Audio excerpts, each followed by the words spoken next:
Alors, maintenant, on va aborder la première partie qui correspond au régime transitoire, l'étude de régime transitoire. Alors, tout d'abord, le circuit que nous avons réalisé, si on applique la loi de May et la loi d'Ohm généralisée, on obtient l'équation suivante. Avec I est égal à la dérivée de Q, la charge par rapport au temps, ainsi que la charge est égale à CV. Si on injecte ces données-là dans cette équation-là, on obtient une équation de deuxième ordre avec second membre. Alors, bien sûr, la solution de cette équation s'écrit sous la forme suivante, où V1 est la solution sans second membre, qui correspond à un régime transitoire. Ainsi, V2 est la solution particulière avec second membre, d'accord, correspond au régime permanent. Maintenant, on va aborder la première partie où en appliquant un signal rectangulaire. Tout d'abord, on doit délivrer par le générateur une tension de 4 volts. On va choisir tout d'abord le choix de notre signal. On aura 3 choix: rectangulaire, triangulaire ainsi que sinusoïdal. Pour nous, on va prendre le signal rectangulaire. Puis, on va appliquer 100 Hz. Voilà, 100, et voilà le bouton correspond au Hertz. Voilà. Maintenant, je dois délivrer 4 volts. Donc, le signal de GBR est visualisé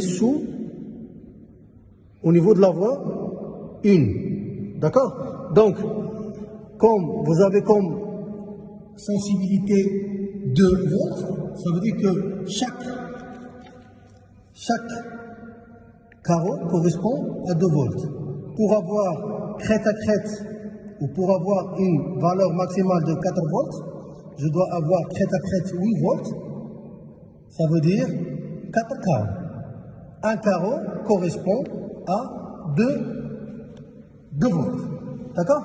Voilà. Et voilà, pour ajuster ou pour varier l'amplitude, on a un bouton qui permet de varier l'amplitude pour obtenir la valeur souhaitée. D'accord? Maintenant, on a fixé l'entrée à une tension de 4 volts avec une fréquence de 100 Hz. Maintenant, on va prendre une valeur de la capacité de 0,01 microfarad via la capacité variable que vous voyez. Voilà. Donc, c'est 1 fois 0,01 microfarad, ça donne 0,01 microfarad. Et les autres, on va les mettre à 0. D'accord? Puis, on va essayer, pour visualiser la tension dans la deuxième voie, ou bien au bord de la capacité, on va mettre la voie 2. D'accord? On va essayer de varier la sensibilité horizontale pour fixer, voilà, la réponse.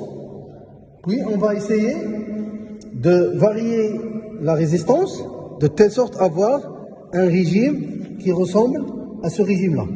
D'accord? Ce régime-là, ou bien ce régime-là, selon la valeur de coefficient d'amortissement qui est égal à R sur 2, la racine de C sur N. Maintenant, on va commencer par le bouton en millième. D'accord? Voilà. Vous pouvez voir qu'il y a un changement. Voilà. Donc maintenant, on a obtenu un signal qui ressemble aux courbes représentées dans votre manuscrit. Donc, il faut, pour avoir la valeur exacte, il faut revenir à 5000. parce que 6000, elle est correcte. Donc, il faut revenir à la valeur 5000 et puis ajuster avec les autres boutons en centaines et en dizaines, ainsi de suite. Voilà. Donc, je dois varier avec les centaines. Si on tombe dans la courbe souhaitée, je viens de revenir à la valeur précédente, puis passer à l'autre bouton. D'accord? Ainsi de suite. Donc, et puis, la valeur de la résistance que je dois la mesurer, c'est la somme des sommes. C'est pas la somme, je dois additionner les 4 valeurs.